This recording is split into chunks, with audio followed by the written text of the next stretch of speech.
Ladies and gentlemen, good evening. It is a very great pleasure to welcome you here for this evening for the Academy's 4th International Lecture. I'm John Brown, President of the Royal Academy of Engineering. The International Lecture was created following a generous donation from the ERA Foundation to enable a UK audience to hear an international perspective from an eminent person with broad engineering interests. The Academy is delighted and honoured that Mr. Abdallah Jum'ah, former President and Chief Executive Officer of Saudi Aramco, accepted our invitation to deliver this year's lecture. When it comes to oil, there is nowhere to match Saudi Arabia, and there is no company to match Saudi Aramco. Saudi Aramco manages the world's largest proven oil reserves, is the world's largest producer of crude oil, and a leading player in the gas and refining business. During his tenure, until his retirement on December the 31st last year, Mr. Jum'ah served on Saudi Aramco's board of directors and on the Saudi Arabia Supreme Council of Petroleum and Minerals Affairs, chaired by the King. Mr. Jum'ah's career in Saudi Aramco began in 1968. He was elected Aramco Vice President of Power Systems in '81 and named Senior Vice President and later Executive Vice President of International Operations. In '95, he was named President and Chief Executive Officer.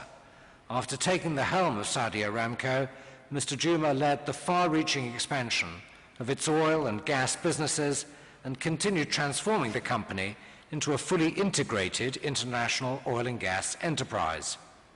Under his leadership, the company refocused its strategic direction to maintain its prominent position as the world's premier energy supplier. Mr. Jum'ah is known for his innovative approach to business and his strong interest in developing leaders. In 2003, he was identified by Fortune magazine as one of the most influential business people in the world, and in January '05, he was appointed Energy Community Leader by the World Economic Forum. Mr. Jum'ah was selected as winner of the prestigious Petroleum Executive of the Year Award in 2005. In November '07, Mr. Jum'ah's profile led the Financial Times Who's Who Top 10 Powers to be Reckoned With to rank him as the top man in the oil industry. Mr. Jum'ah was appointed by King Abdallah in December '07 to serve on the Supreme Committee of the King Abdulaziz City for Science and Technology, which oversees promoting and supporting applied scientific research to foster the kingdom's ongoing economic and social advancement. With his unique perspective of the oil industry over the past 5 decades, we look forward to hearing from Mr. Jum'ah and his outlook on the role of oil, given concerns with the environmental impact of fuels and the increasing importance of engineering to meet these challenges. It really is a very great personal pleasure to invite him now to come to the podium and give his lecture. Mr. Jum'ah.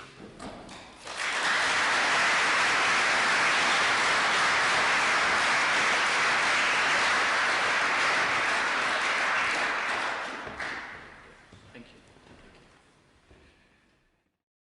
Fellows of the Royal Academy of Engineering, distinguished guests, ladies and gentlemen, it's certainly an immense honor and privilege to deliver this year's international lecture, and I would like to thank my good friend Lord Brown, the Royal Academy of Engineering, and the ARA Foundation for their gracious invitation to join you tonight. I must confess that as a political science graduate and someone who basically came up through the soft side of the petroleum business, I find it somewhat daunting to find myself delivering a lecture on technology to a room full of distinguished engineers. As the Romans, who knew a thing or two about engineering, would say, piscin natare doces. It's like teaching fish to swim. But my focus tonight will be not on the cogs, on the gears, and the flywheels of particular technological tools and techniques. Rather, I want to look at the positive impact that advanced technology and engineering talent have on the petroleum industry and the ways in which they will enhance our ability to provide much needed energy in the decades to come. And as the past president and CEO of Saudi Aramco, that is an aspect of technology that I am very, very comfortable addressing. Let me begin this evening with the larger landscape in which new petroleum tools and technologies will make their contributions, including the prospects for substantial growth in demand for energy in general and for petroleum in particular. Talk of increasing oil demand may seem rather odd, since like nearly every other economic sector, the petroleum business is suffering as a result of the global economic downturn. In fact, last year was the first time in a quarter century that global demand for oil dropped, and that downturn, that downward trend, has continued thus far in 2009. The International Energy Agency, the IEA, for instance, believes global petroleum consumption will contract this year by a further 2.5 million barrels per day, or roughly 3%, to a little more than 83 million barrels per day of oil demand. Just to give you some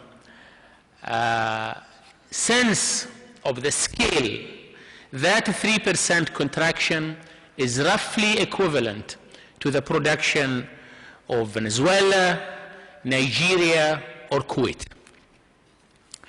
The industry's woes have been compounded by the combination of rising inventories, the flight of speculative money out of the crude oil market, and generally negative market sentiment, resulting in crude oil prices that are down significantly from their highs of last summer.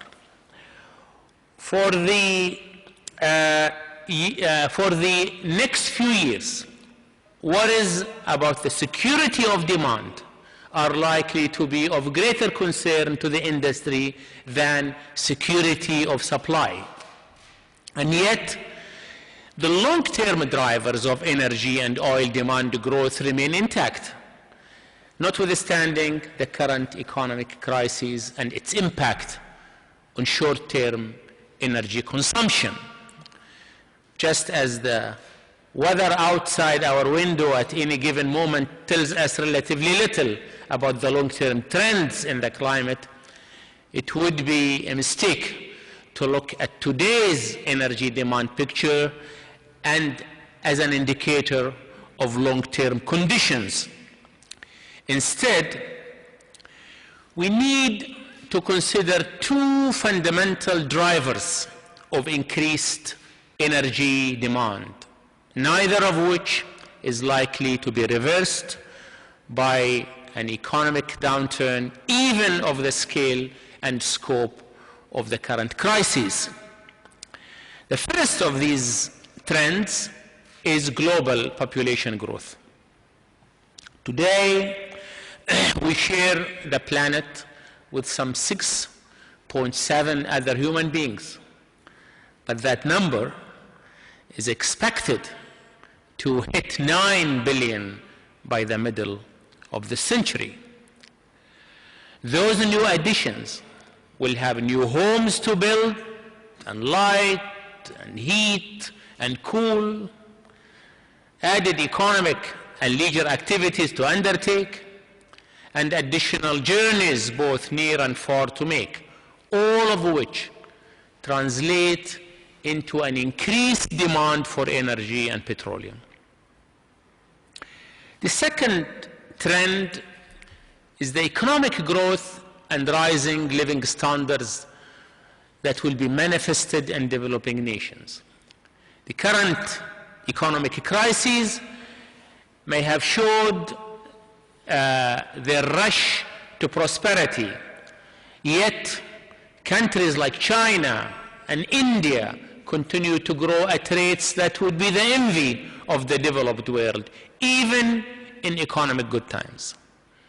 Over the coming decades, we will continue to see the narrowing of the gap in standards of living between industrialized nations and the rest of the world. Again, that spells greater demand for petroleum and petroleum products, which are essential to contemporary life and lifestyles. But in some ways, it is the convergence of demographic growth and rising living standards, their resonance, to borrow an engineering term, that will shape the future energy demand curve. Consider that by 2050, more than 60% of the world's population will live in either Asia or Africa, and that 3/4 of the projected growth in energy demand is expected to come from developing economies such as India and China. In other words, population growth will be greatest in the very same economies where standards of living will be rising fastest, meaning conditions are ripe for even stronger global energy demand growth. That's why even in its most recent forecasts made in the midst of the current downturn, the IEA predicts that by 2030, total world primary energy demand will rise by nearly 45% over today's levels. Furthermore, despite the improvements in the performance of alternative sources, it envisages that fossil fuels such as coal, oil, and natural gas will still satisfy roughly 85% of the planet's expanded energy needs 2 decades from now, with oil continuing to represent the world's single largest source of energy. In other words, fossil fuels will provide 6 out of every 7 units of energy that mankind will consume for the foreseeable future. But some may ask, aren't alternative fuels poised to supply a greater amount of energy? Certainly, we have heard a great deal about alternatives such as wind, hydropower, and ethanol, and other biofuels. And in fact, over the next 20 years, supplies from renewables are projected to grow at a faster rate than oil. But the volume of new energy supplied by renewables will still be only half of the additional energy provided by oil or by gas, and only 1/4 of the new energy supplies that are expected to come from coal, because these alternatives start from such a small base. Consider, for example, that renewable sources of energy currently account for roughly a third of oil's share of the energy pie. But that much of that comes in the form of traditional biomass, such as wood and animal waste, used for heating and cooking among the world's poorest population. Energy use that is neither environmentally friendly nor efficient. Geothermal, wind, and similar renewables currently account for less than 1% of today's total energy supply, meaning significant breakthroughs in their efficiency and economic performance and sizable investment in infrastructure will be required before they have a major impact on the global energy roadmap. All in all, an objective assessment of these sources shows that even after decades of massive investments, substantial subsidies, and favorable regulatory environments, they still face considerable technical, economic, infrastructure, and even environmental obstacles. Furthermore, oil-based petroleum products continue to be the fuel when it comes to transportation, with some 60% of all oil produced going to transportation applications.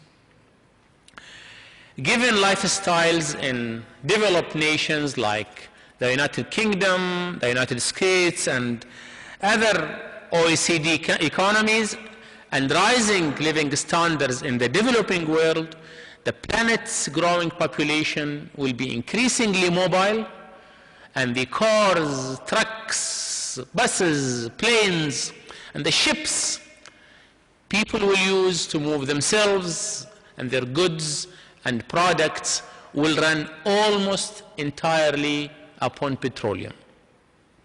Of course, oil is also a vital input for the chemical and petrochemical industries, for agriculture and manufacturing, and for many other economic sectors. Simply put, oil fuels our modern civilization and serves as the essential lifeblood of the global economy.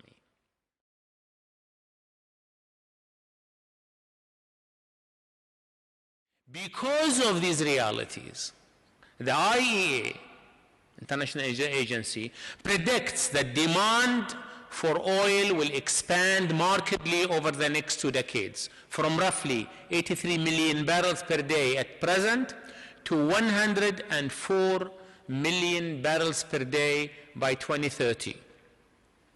That's an increase of more than 20 million barrels per day, or roughly 1.5 times Saudi Arabia's current maximum sustainable crude oil producing capacity. Let me be clear though, because the world's demand for energy will be growing so dramatically, we will need to draw upon all economically and environmentally viable sources of energy to meet our increased needs.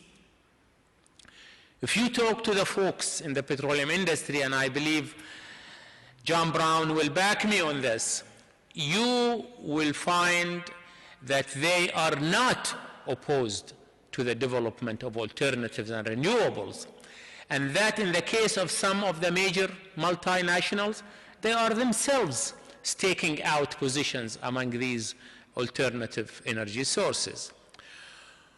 What you will find, though, is caution against moving too quickly to unproven sources of energy, and concern over policies and investment programs which make no reference to these alternatives' economic, commercial, technological, or environmental viability, much less their level of consumer acceptance. That's because oil men and women understand just how much is at stake when it comes to supplying energy to the world's people. They know it's not just a matter of barrels and BTUs, but an issue of enabling prosperity and development, ensuring the continued prosperity of countless communities around the globe, and creating new opportunities for a better life for billions of our fellow human beings. But if we are to continue to rely so heavily on fossil fuels, what about our finite resource base? Frankly, ladies and gentlemen, I think most of the truly daunting challenges facing the energy industry are to be found on the surface and are related to the need for substantive, wise, and timely investments, discriminatory tax and tariff regimes and skewed regulations, and well-meaning government policies which nevertheless distort energy markets and ultimately undermine our collective energy security. In other words, in terms of petroleum, we are faced largely with a question of deliverability rather than one of availability. Below ground, the world still has plentiful reserves of coal, natural gas, and oil upon which to draw. When it comes to petroleum in particular, the in-place endowment of the world's conventional and non-conventional liquids, including tar sands, heavy oil, and oil shales, is presently estimated as some 15 trillion barrels. Even after more than a century of widespread petroleum use, though we have consumed only 1 trillion barrels, or roughly 7% of that total endowment. When we also consider the prospects for sources like gas to liquids, coal to liquids, and even biofuels, all of which go towards the same end-use application as oil, it's clear that the resource base is more than sufficient to meet even steadily growing demand for petroleum for many, many decades to come. However, converting those subsurface resources into usable energy supplies will not be easy. And if the global petroleum industry is to meet its obligations to its wide range of stakeholders, it will need to rely on cutting-edge technological tools, new processes and systems, and above all, on the talented men and women who will design, develop, and deploy them. Since the earliest days of the oil business, technology has been a vital enabler for the success of the energy industry, and not just in the field of petroleum engineering. Given the nature of our work, oil companies also need high-powered computing technology backed with massive storage capacity, information and communication systems which allow us to monitor and control operations remotely and in real time, process and system solutions which integrate the various strands of our business, new materials designed to withstand corrosive products and difficult conditions in the field and in our facilities, as well as, of course, safety engineering to ensure the well-being of our people and the integrity of our infrastructure. Moving forward, I believe that technology has the potential to be a true game changer when it comes to the way we find, produce, process, transport, and consume petroleum, as well as other energy sources. Of course, some people outside this room may think my faith in engineering and technology is misplaced. As the former French President Georges Pompidou famously said, there are 3 possible roads to ruin: women, gambling, and technology. The most pleasant is with women, the quickest is with gambling, and the surest is with technology. However, based on my experience working with engineers and technology developers in Saudi Aramco and in the wider petroleum industry, I will take my chances. There are a number of technical and technology challenges facing the petroleum industry, and where engineering skills and talent will need to be brought to bear. Those challenges begin with locating new petroleum resources, including not only discovering new fields in new frontier areas, but also locating additional petroleum resources within existing fields. By using increasingly sophisticated seismic and other technologies to map subsurface reservoirs in greater detail, we are able to pick out hydrocarbon concentrations that previous generations of geologists and geoscientists missed, simply because they did not have the necessary tools. As those imaging technologies and techniques, including sophisticated algorithmic computations, continue to progress, we will have an even finer picture of what is there thousands of meters beneath the surface. That more detailed understanding is also imperative in addressing the next challenge, which is increasing the ultimate recovery rates for our reservoirs. Even today, with all of the technology at our command, our industry typically produces only a third of the petroleum locked away in any given field. That has to change, in my view. And even though our company has typically enjoyed higher recovery rates than the industry average, before I stepped down as President and CEO of Saudi Aramco, I challenged our petroleum engineers and professionals to take our recovery rates to at least 70%. As we have seen, the world will continue to rely on petroleum for much of its energy in the coming decades.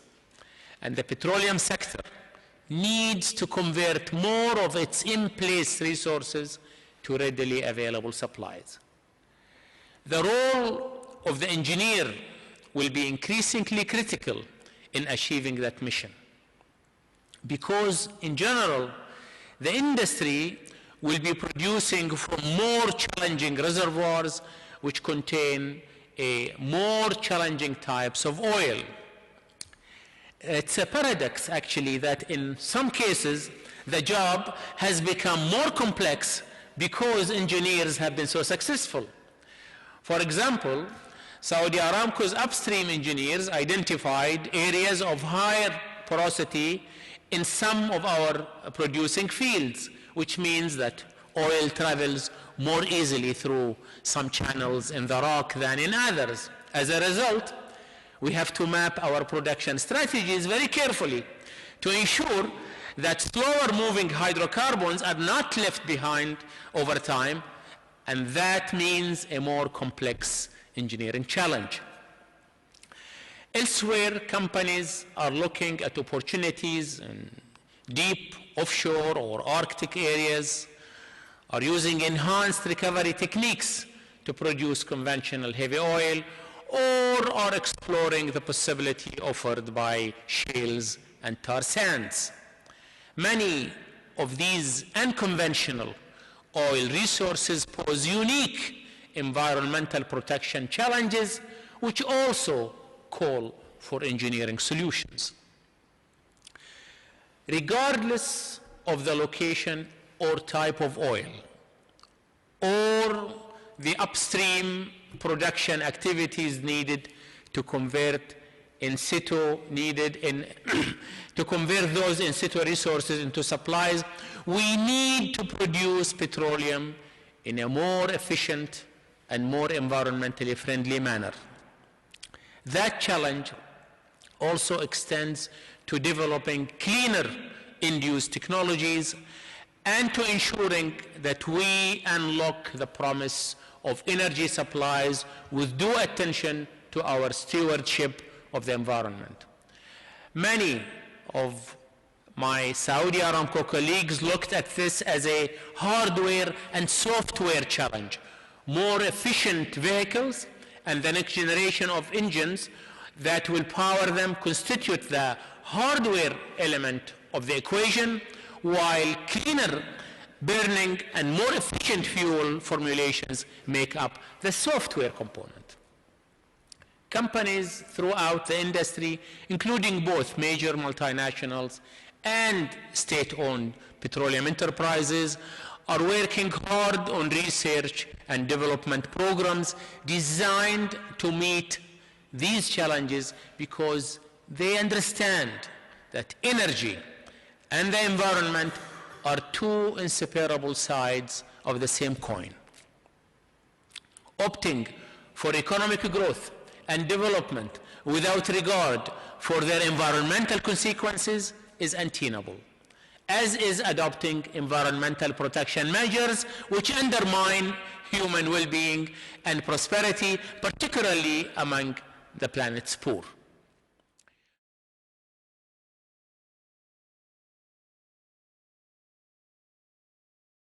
Humankind needs both growth and sustainability.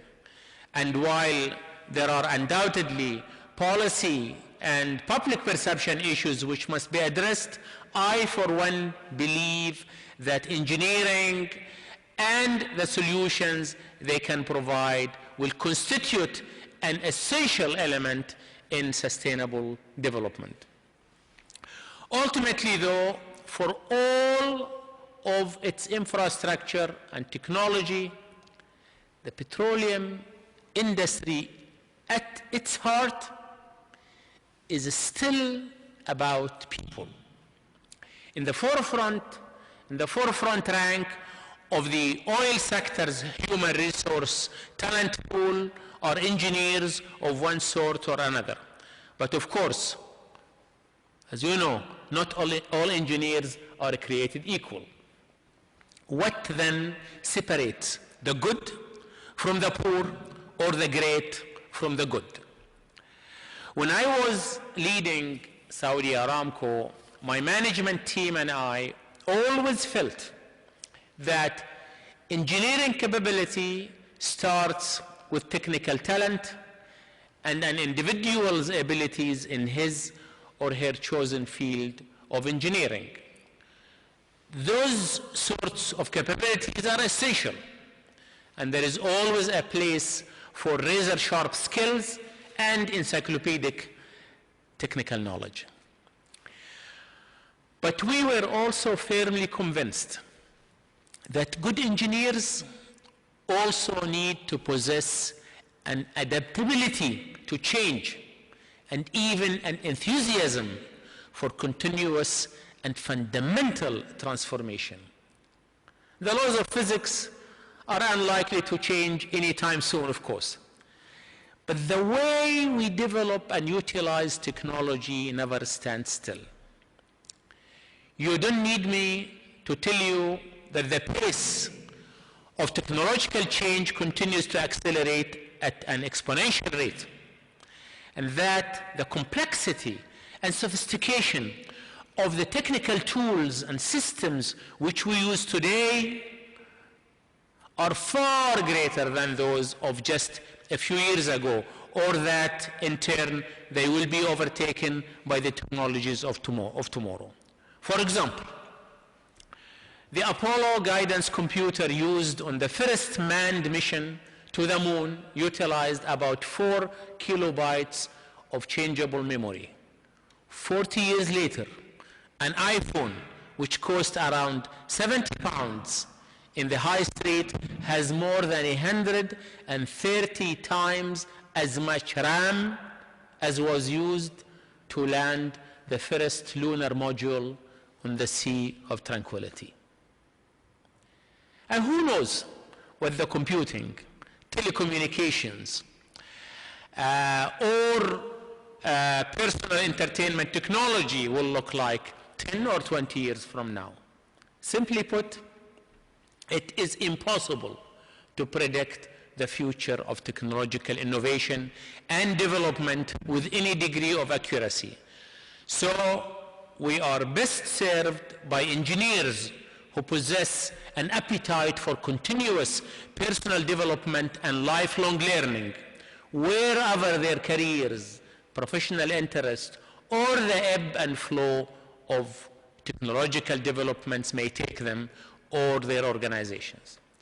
But as I noted a moment ago, many of the petroleum sector's most pressing and most difficult challenges are above ground and are not primarily technical in nature, though of course these issues do impinge on technology and the way that is used. Therefore, at Saudi Aramco, we worked to develop engineers who could make connections between their own technical discipline and practice and the surrounding operating environment.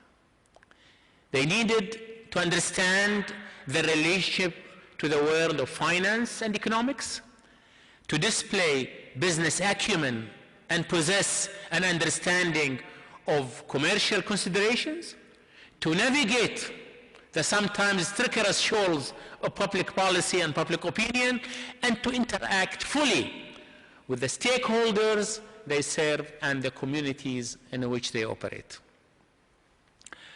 Paradoxically, being a good engineer today means having the ability to transcend engineering itself and to bring an engineering sense and sensibility to the wider world. Certainly, this is something which the Academy has embraced with its commitment to promoting informed thinking on issues of the day and its engagement with the wider society, particularly here in Britain, and we talked today that also your activities are going outside the United Kingdom. I applaud that role and believe that bodies such as this have a tremendous part to play in the ongoing debate and discussion about technology and its growing influence on our lives and our societies. For that reason, I have always felt that we need more qualified engineers with well-developed communication skills, because one way or another, a good idea must be communicated to others before it can make a tangible difference in the real world. In other words, it's not enough to turn a crank, no matter how elegant or well-designed it may be. Rather, that crank has to drive some other wheel or cog and put the energy or that energy to productive use. And just as a chain, gear, or drive shaft communicates energy to other parts of the system, a first-rate engineer has to both generate and communicate thoughts, concepts, and data in order to be truly effective. And I think it's also important to note that part of being a good communicator is being a good listener and actively seeking information, ideas, and insights rather than passively receiving them. My friends, judging from my experience at Saudi Aramco and my conversations with fellow petroleum industry executives, I believe that while the oil business is facing an increasing need for keen technical minds and engineering talent, we are successfully bringing many bright young people into the industry. While it may be easier to attract top talent somewhere like Saudi Arabia, where the petroleum and petrochemical industries occupy such an important and prominent position in the economic and even social environment, I think that the oil business in general holds a great deal of promise and potential for engineers of many disciplines. The petroleum sector faces both tremendous opportunities and considerable challenges. And I believe top-notch engineers are eager to confront both. You may be interested that Saudi Arabia as a whole today has more than 14,000 Saudi students of all levels in the United Kingdom. Saudi Aramco alone has around 416 male and female students. Many of them are in engineering disciplines. So we are doing our share to make life better for humanity in the future.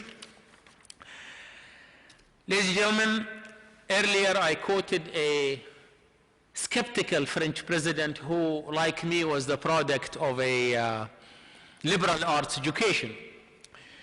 To even the balance, or as you people would say, to bring the system back to equilibrium, let me close with a word from a former American president, Herbert Hoover, who earlier in life was a mining engineer who worked in the US, Australia, and China. Hoover said, and I quote,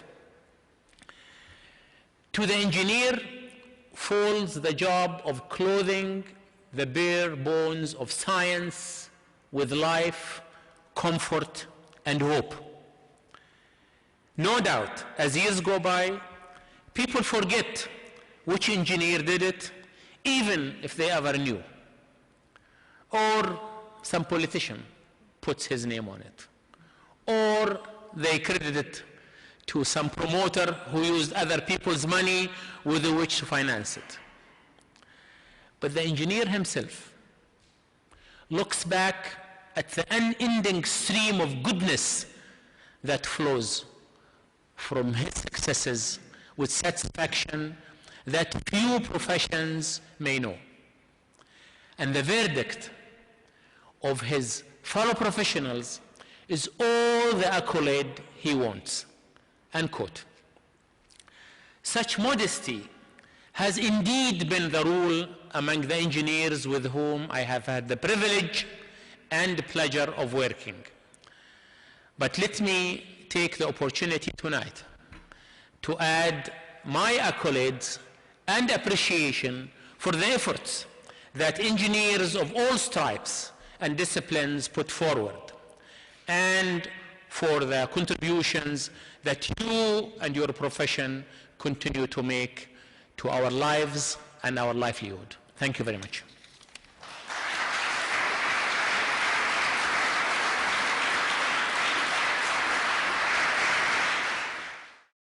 Thank you very much for that lecture. Now, I'm sure that there's some people who would like to ask questions, and I think you'd like to answer them. And if you don't have a question, make a statement. And all I'd ask you to do is to put your hand up, as this gentleman has done, and to identify yourself when a microphone, I think, is given to you. So in the middle there, please. Hello. My name is Arthur Burnett. My company is Offshore and Marine International Services. I was very pleased to hear that splendid lecture. I have a few points to raise. Can you please comment on the influence of the vast gas reserves which exist off North Siberia, off Qatar and the South China Sea, and in Brazil and various other places? Because this is coming forward. I know it's had difficulties in transportation to the marketplace, but there are vast resources of gas, and you've hardly mentioned the fact that this is going to influence the energy use tremendously in the coming years. And if you could make some comments about LNG in connection with this, would be appreciated. Now, before I sit down, I'd like to mention one other thing. You mentioned about the engineers getting their tunes different onto all sorts of activities instead of the more conventional. The McRabbit Award, which is the biggest engineering prize available to engineering companies, was won this year by Arab partners who designed the cube, which was the bathing pool for the Beijing Olympics. I think that's a good example of changing your action and putting it into a new pot. Thank you.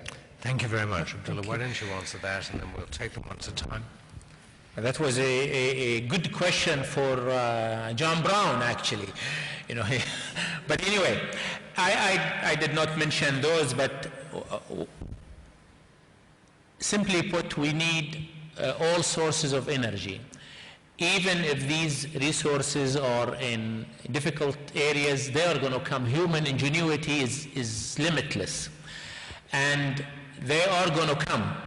If they are not coming in the coming decade, it's probably in the further decade. But I don't know what else I can say other than every BTU that we can lay our hand on, we are going to, or the world is going to chase it. I think beside the issue of just these gas resources, there is a lot of tight gas that's available, you know, in many parts of the world. And I think that tight gas also needs a lot of technology to bring it and make it economic. Okay, and this tight gas is available all over, actually. I mean, we do have tight gas areas in the Kingdom of Saudi Arabia, and one of the focus areas of my former, now I speak of Aramco in the past, my former engineers is really to look at how can we unlock, how can we bring technologies to unlock these resources and bring them to the market. But that's why I'm saying the world is endowed with a lot of resources. The problem is not underground, the problem is above ground. I've got three. Sir, in the front here, please.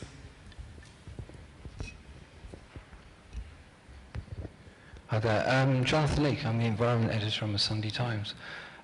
Your title of the lecture is Sustainable Energy.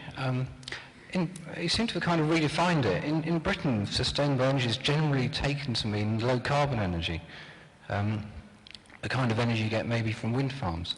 But your definition seems to be, correct me if I'm wrong, the ability to find and extract ever more oil and to keep supply sustainable in the sense of always being able to meet demand. I wonder if you could just explain, especially given this year is the year of Copenhagen, how you think the oil industry and the carbon it emits might become reconciled with the low carbon agenda and the need to keep carbon in the atmosphere at, say, 400 parts per million when it's already 373. You seem to envisage a future of ever-increasing demand and I imagine ever-increasing emissions. Well, I just want to be realistic. Today, when you look at our energy consumption, fossil fuels is it. You know, fossil fuels, the coal, gas, and oil, and then you have what 7% of nuclear, and then you have 7% of alternatives, which includes, as I mentioned, half of it is really is biomass. So how do I reconcile it with Copenhagen? I don't know how we reconcile it. What I'm trying to say is fossil fuels are going to be with us for the long haul, and what we need to do is really the role is really to green them, to really work hard instead of putting a huge investment only to bring alternative fuels. Also, let's direct huge investments towards greening fossil fuels. And we are doing our part. We are working with a lot of international institutions of learning to try to work on carbon management, carbon capture. In fact, is a young Saudi woman who's doing her postgraduate right here in the UK on carbon management. We have to handle carbon management, but we will have to work on it.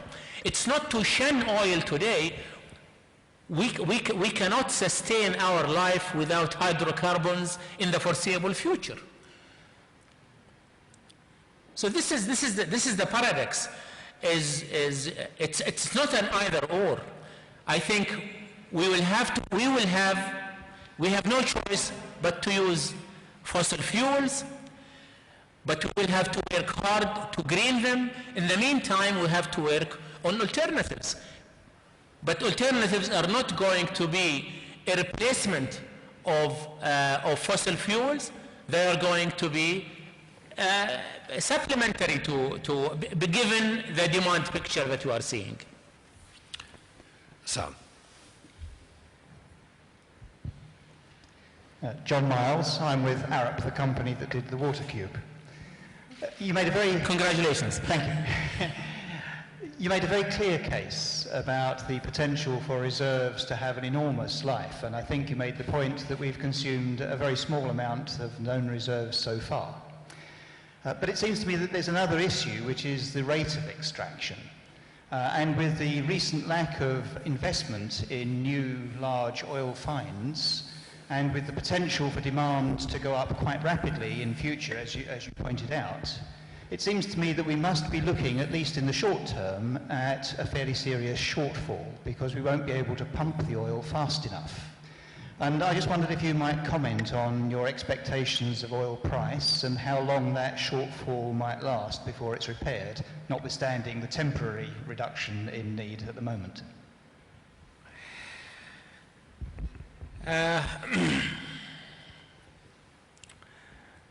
Know whether there was a question or a statement, but I take it as a question. No, I agree with you. We are concerned about the lack of investment. But I can tell you, for instance, on the resources in Saudi Aramco, for instance, in the last 10 years, we did not have to draw down our reserve number, because every year we were able to add to our reserves at least as much as we have produced the previous year. What was giving us that? Additional technologies to give us more knowledge about our fields. The challenge I gave our people is, as I said, in general, the industry extracts 30% of that oil in place. We need to improve that. By the way, Saudi Aramco has done, actually in the upcake fields, we have done up to 70%. We have done that. It's doable, but again, we need more technologies to really help us unlock those resources. And between conventional and non-conventional, I mentioned the number, around 15 trillion barrels.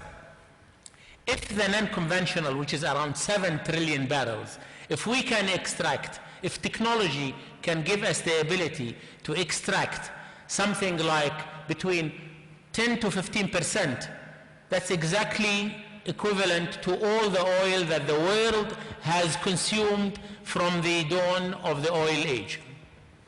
1 trillion barrels we have consumed. Sir, I think, yes, sir, you were, no, just behind. No, you had your hand up, sir, that's right. Yeah.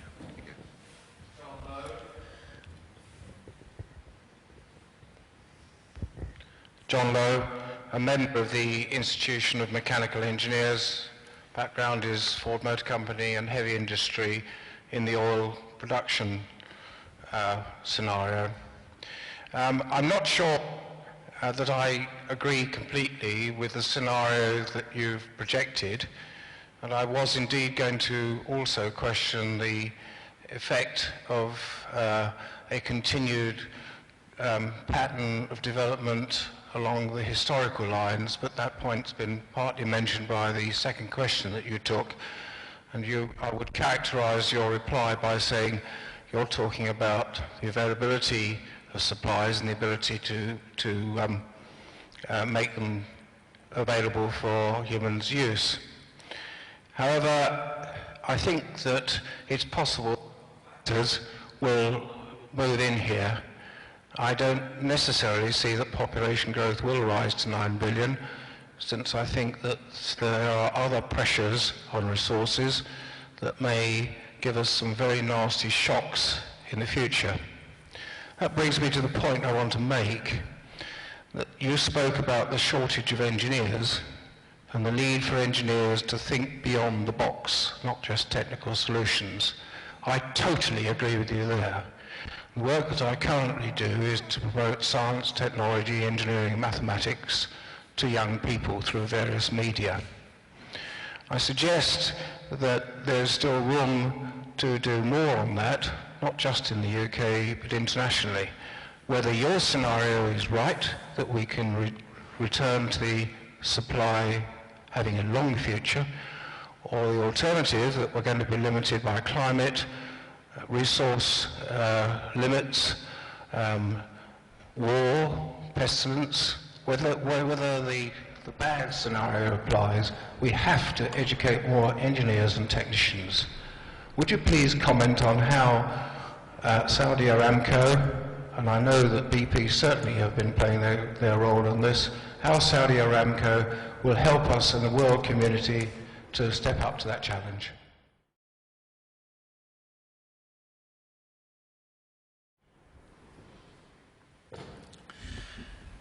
Well, Saudi Aramco, of course, is a big player, but not the only player in terms of. I'll just focus on people's development in Saudi Aramco. Saudi Aramco probably is the company that probably is spending most on the development of human resources. I think back in 1983, we were probably spending like $600 million per annum on training and development. What we were trying to do at that time is all our plants and our engineering disciplines in the plants is to Saudize them. And we were able to Saudize, put Saudis in the oil and gas in the operator side, and then we have a huge program to develop engineering talent. Today we have around, I would say the number is something like 20,000 professionals, that's with college degrees, probably out 52,000 employees. The bulk of them are actually engineers. The only one who was not an engineer was the CEO at that time. But today we have, every year we sponsor, we have 15,000 applicants, high school graduates, and we in Saudi Aramco take 300 males, and we take around 100 females. We started a female program 3 years ago, although we have been hiring females for many years, but we are now hiring 100 females and 300 males every year. And these are the cream of the product of the Saudi system, and many of them go out of kingdom. In fact, as I mentioned, we already graduated. Since September 11, of course, we shifted toward the UK, and we graduated around 100 people, male and female, already from this country. We have around 416. But we also have our students, a huge number still in the United States, but in Beijing, in Korea, in Japan, they are also going to school, and we are graduating people from those areas. These are going to work for Saudi Aramco, but actually they are working for the oil industry. Okay, and many of our people, by the way, are now joining the industry also in Kingdom and out of Kingdom. Many of our people, some who got experience with us and they have gone. So when we look at it from the standpoint of human resource development, I think we are doing a lot in Saudi Aramco to help the industry to sustain this industry for the future. Certainly. I'm sorry, you were second. The gentleman by the aisle here is first. Mark Klim, UOP Limited. You're next in that case. Thank you. My area of expertise is in the downstream refining area. And of course, if you're going to increase exploration, you also have to have increased refining capacity. And until recently, particularly in the West, refineries seem to have been put on the back burner. I presume you foresee this situation being reversed. And in what areas of the world do you expect new refineries or growing refineries, and in what type of processes? Upgrading or clean fuels? What areas do you see growth? Well, you know, for many years we, let's start first. Refining is your 10% ROI. Okay, I mean but however, it's a necessary evil, so to speak. The only way you can bring those fuels is to refine it. But refining as an industry is a very low return industry.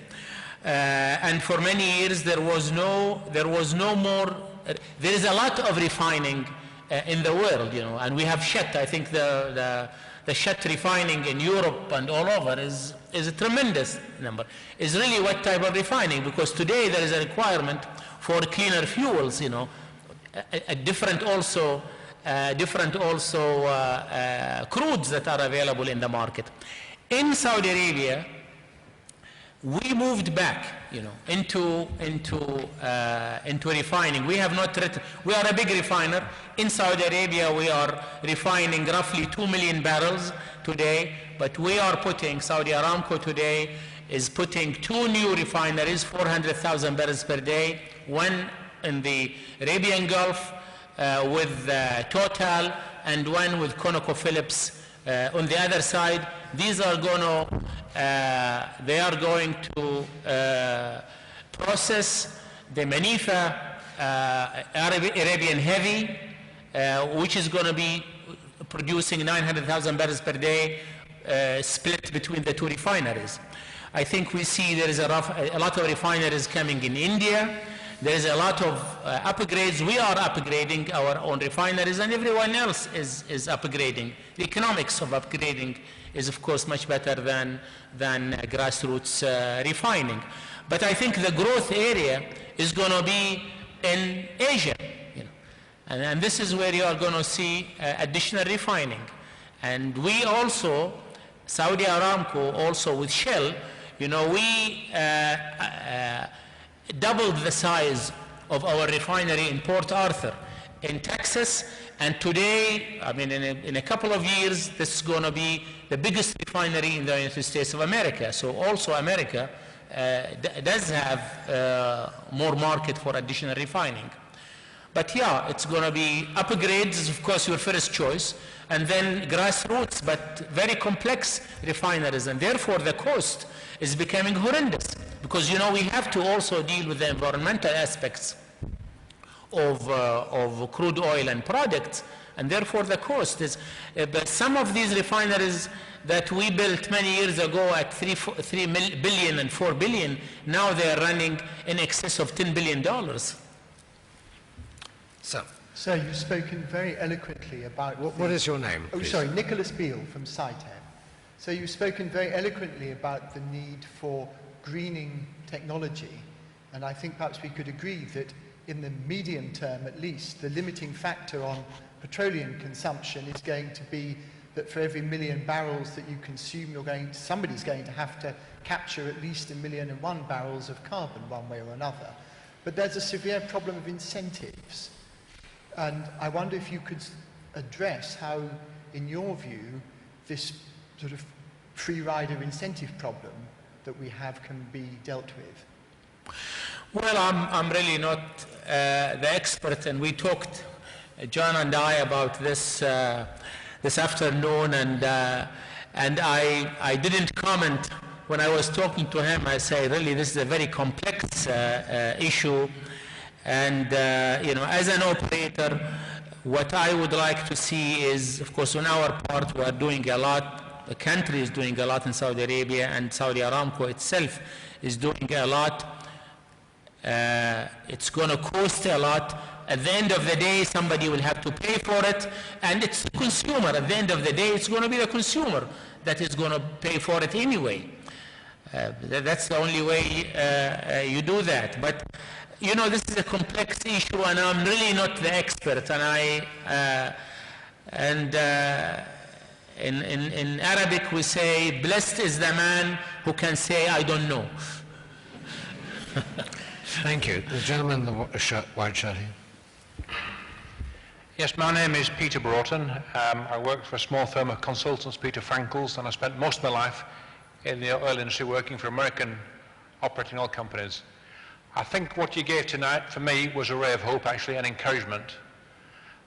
It's a bit like the speech or talk we were given by American managers to young engineers in oil companies 35, 40 years ago, and I found that very encouraging. Sadly today here, there's very few politicians in this room prepared to listen to what you have to say. I think that's a sad part about it. Now, if you come back to the UK, from my perspective, we have a terrible habit, certainly in my lifetime, of crashing industries and letting industries go. And one of my concerns is we'll let our technological base for oil and gas development go. We've let our nuclear industry go recently in the last 30, 40 years. An eminent politician said he knew of 7 nuclear engineers left in the country, and they're all now retired. So we have to buy in from overseas. And I don't want to see our oil and gas industry go down the same way. What's happening in this country, we've had 10 years of mish-mash talk about all these renewables and all this other stuff. We've had increased taxes on oil development in the North Sea. We've had oil companies moving out of the North Sea, big oil companies. So we need a reversal of that trend. We need to encourage young engineers going into the industry and building up our technical base, what you described. Thank you very much. Thank you. Thank you.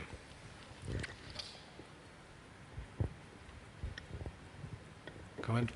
Philip, in the front. I'm Philip Greenish, Chief Executive of the Academy. Mr. Jum'ah, you started life as a political scientist, and I'd like to ask you a slightly political question. The developed world has for long worried about the political stability of oil-producing parts of the globe. Iran and Iraq are perhaps examples of that. We've also seen countries claiming stakes in the Arctic. Do you think our concerns are overstated?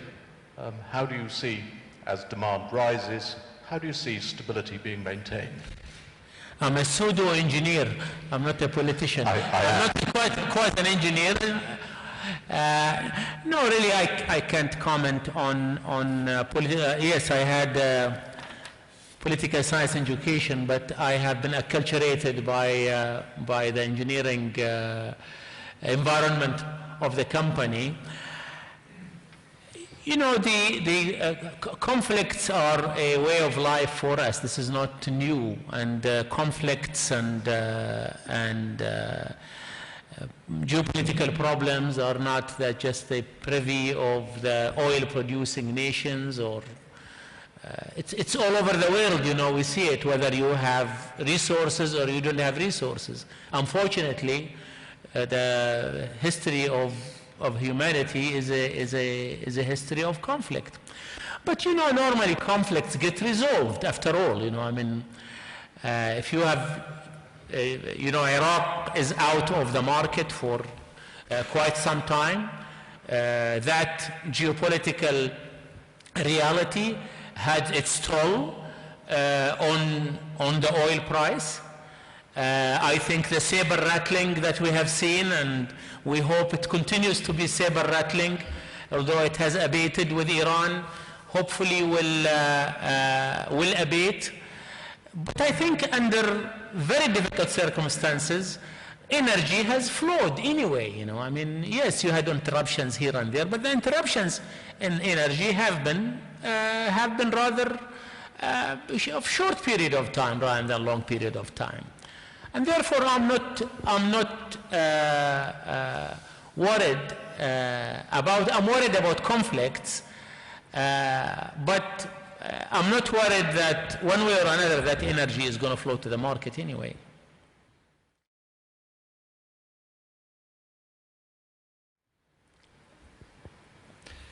Take one question at the back, sir. Thank you. Adrian Patterson from Empower Renewables. I'd like to ask another climate change related question. I think I'm right in saying that your vision you outlined at the start of your presentation was one of continued long-term increase in the amount of fossil fuel that we burn, however efficiently that may be. How would you say that's compatible with the modern understanding of climate change? So my understanding is that in reality it is not compatible.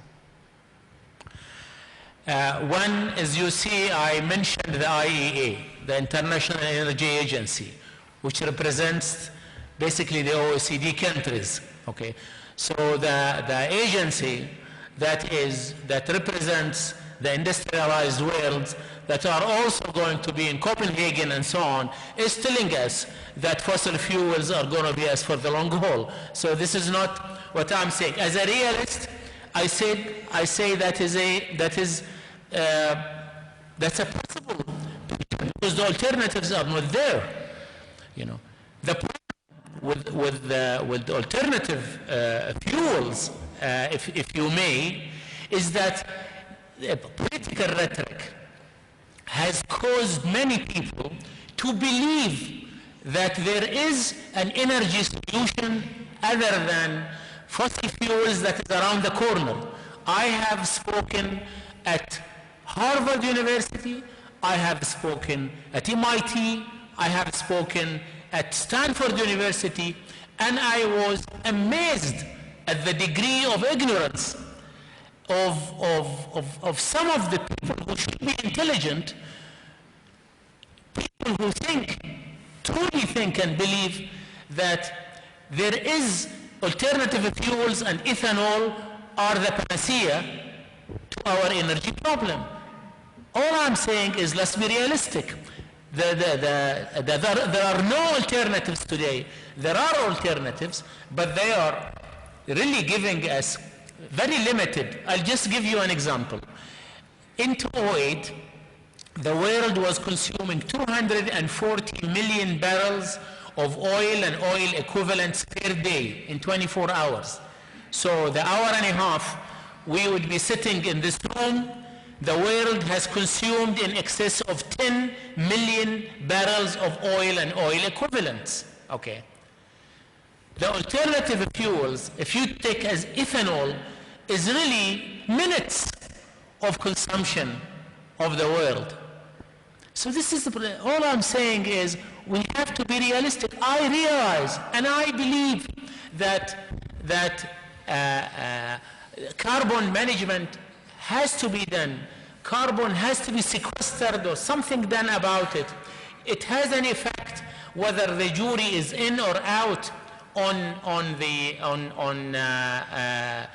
effect of carbon on the environment is immaterial.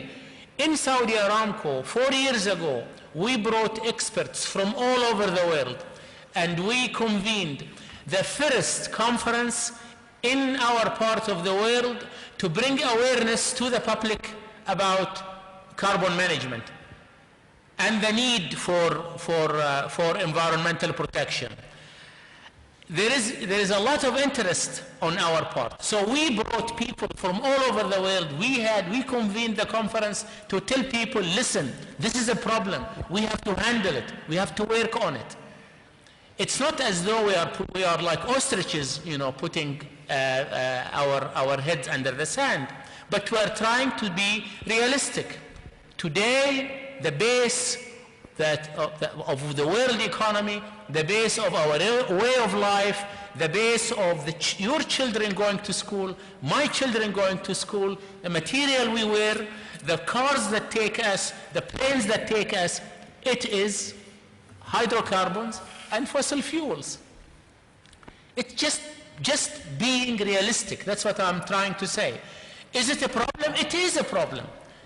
But the thing is, do we say, okay, okay, we are not going to use oil? No one is forcing people to use oil and gas or fossil fuels. The question is, realistically, today you can't live without it. That's what I'm saying. At the back, sir.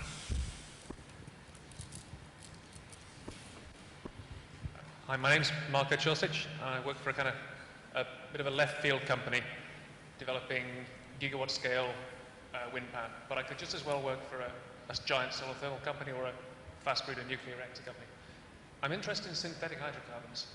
Could you just hold the microphone up a bit more? I'm interested in synthetic hydrocarbons, specifically making hydrocarbons, methanol, natural gas, or liquid fuels from CO2.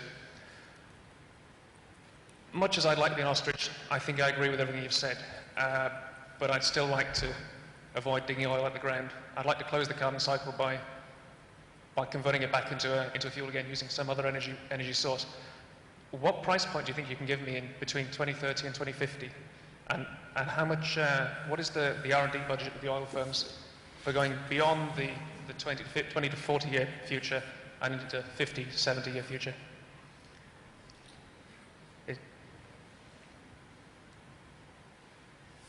What is the price of oil going to be in 30, 50 years? I think the question is, if I can summarize your question, sir, it seems to me you've asked two questions. One is, what price oil has to be to create some new sources of energy? And in particular, your second question is, will carbon dioxide be used to create some other form of fuel? By which I assume you mean biomass of some sort. Probably natural gas or methanol. Natural gas. That's a question for the engineers. No price, I will not even give you the price 5 minutes from now, because I know, if I know with certainty what the price is going to be tomorrow, okay, I'll be a billionaire, okay. No one knows what the price is going to be. Now, what should or shouldn't be the price? I think I can't give you a number, but I think what you need, it's a price that is capable of really having a return for the investment. And most of the countries that are producing, particularly in the Middle East, producing oil are depend heavily on the oil revenues for their budgets, but also to give them enough to balance their budgets and give them enough to make additional investment.